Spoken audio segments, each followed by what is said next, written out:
আজকের ভিডিওটা সকাল থেকে শুরু করছি আর সকালের নাস্তার সঙ্গে তন্ময় টিফিনটাও বানিয়ে নিচ্ছি, যেহেতু তন্ময় স্কুলে চলে যাবে। এজন্য এই তো গোল গোল করে পরোটা ভেজে নিচ্ছি, ঘি দিয়ে পরোটা।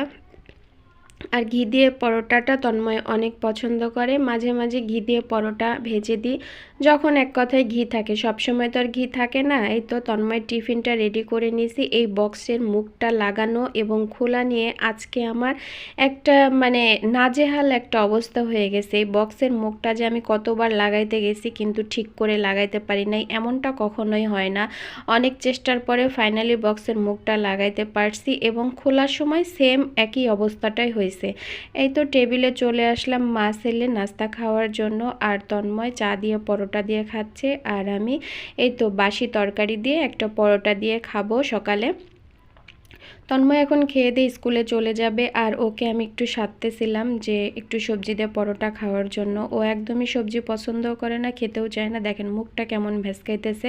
ওরা সবসময় চা পরোটাই লাগবে, চা পরোটা ছাড়া অন্য কিছু ভালো লাগে না। এই জায়গাতে একটু ভিডিও ধরছি, দেখেন মুখটা কেমন করতেছে। এটাই হচ্ছে আমার তন্ময় সোনা। যাই হোক, ছেলে স্কুলে চলে গেল, একটু নিজেকে নিজে আয়নায় একটু দেখে নিলাম। দেখে এই তো বিছানাদারির এই অবস্থা সকালবেলার। তো এই এখন সব কিছু গুছিয়ে একদম পরিপাটি করে নেব। আর এখনও যারা আমার চ্যানেলটি সাবস্ক্রাইব করেন নাই, অবশ্যই আপনারা সাবস্ক্রাইব করে দেবেন। আপনাদের ভালোবাসা আমাকে অনেক অনুপ্রেরণা জাগায়, আর আপনাদের ভালোবাসার সাপোর্ট ছাড়া আমি একদমই এগোতে পারবো না। তো আমি জায়গার জিনিসগুলো জায়গায় সুন্দর করে গুছিয়ে রাখতেছি। সকালবেলা শুরুটা কিন্তু ঠিক এইভাবেই হয়, আর আমার জানা মতে মনে হয় যে প্রত্যেকটা বাড়ির বউদের এইরকমই করে সারাদিনের ব্যস্ততা যায়। এক হাতে ভিডিও করতেছি, আরেক হাতে গুছকাজ করতেছি, কাজ করতেছি। ঠিক নিজেকে সবসময় এইভাবে ব্যস্ত রাখার চেষ্টা করি। এক বিছানা গুছিয়ে চলে আসলাম আরেক রুমে। এই রুমের বিছানা চাদরটা চেঞ্জ করব, আর এখানে টাওয়ালটা চেঞ্জ করে আরেকটা ধোয়া টাওয়াল দিয়ে দিচ্ছি। আর এই শীতের সময় সবচাইতে কষ্টের কাজ আমি মনে করি থালাবাটি পরিষ্কার করা। এইগুলো আমার এখন পরিষ্কার করতে হবে। তো থালাবাটি পরিষ্কার করে বিছানাদারি একদম গুছিয়ে সব কিছু পরিপাটি করে নিছি। আর এই তো ফাইনাল লুক। আমার বেডটা আমি সুন্দর করে গুছিয়ে নিছি, ছেলেরটাও গুছিয়ে নিছি। ছেলের বেডে আজকে 2টা কুশন দিয়েছি। এর আগে 2টা পুতুল ছিল, পুতুলটিটাও আমি সরিয়ে কুশনটা দিয়েছি, আর চাদরটাও চেঞ্জ করছি।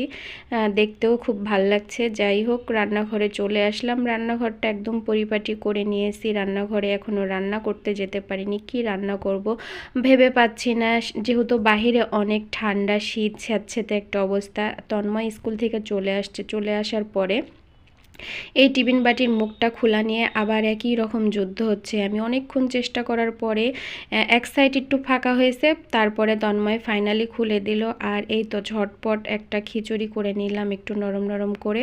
আর মা ছেলের জন্য ডিম ভেজে নিয়েছি, সাথে আচার আছে আর শসা কেটে নিয়েছি। শীতের সময় কিন্তু গরম গরম এরকম খিচুড়ি খেতে বেশ ভালো লাগে। আর আমার তন্ময়ের দুইজনেরই কিন্তু খিচুড়ি অনেক পছন্দ। এজন্য আমরা একটু বৃষ্টি আকাশ একটু স্যাঁতসেঁতে অবস্থা হইলেই কিন্তু আমরা খিচুড়ি রান্না করি। আর এই গরম গরম খিচুড়ি কিন্তু খেতে কিন্তু বেশ ভালো লাগে। টেবিলে খাবার রেডি করে ছেলেকে ডাকছি। আর এই যে ছেলের মাথা আঁচড়ানো, সে একটা চুল পাগল মানুষ, সব সময় তার চুলের স্টাইল করতে হয়। খাওয়া দাওয়া শেষ করে চলে আসলাম ছাদে। আর ছাদে বেশ সুন্দর সুন্দর গোলাপ, রজনীগন্ধা দেখে একদম মনটা ভরে গেল। চারিদিকে কুয়াশা ঢাকা অবস্থা, আর এরকম যদি ফুল দেখি তাহলে বেশ ভালো লাগে। লাল গোলাপি, সাদা গোলাপ। আর নিজে একটু কিছু রিলস ভিডিও বানাচ্ছিলাম এখানে দাঁড়িয়ে, নিজের একটু ঢং করতেছিলাম। চারিদিকে যেহেতু কুয়াশা আপনারা দেখতেই পাচ্ছেন, অনেক ঠান্ডা। আর নিজের কিছু ভিডিও তৈরি করে নিলাম, আর এখানে দাঁড়িয়েও ছিলাম। ছাদে কিন্তু অনেক ঠান্ডা আর বাতাসও ছিল।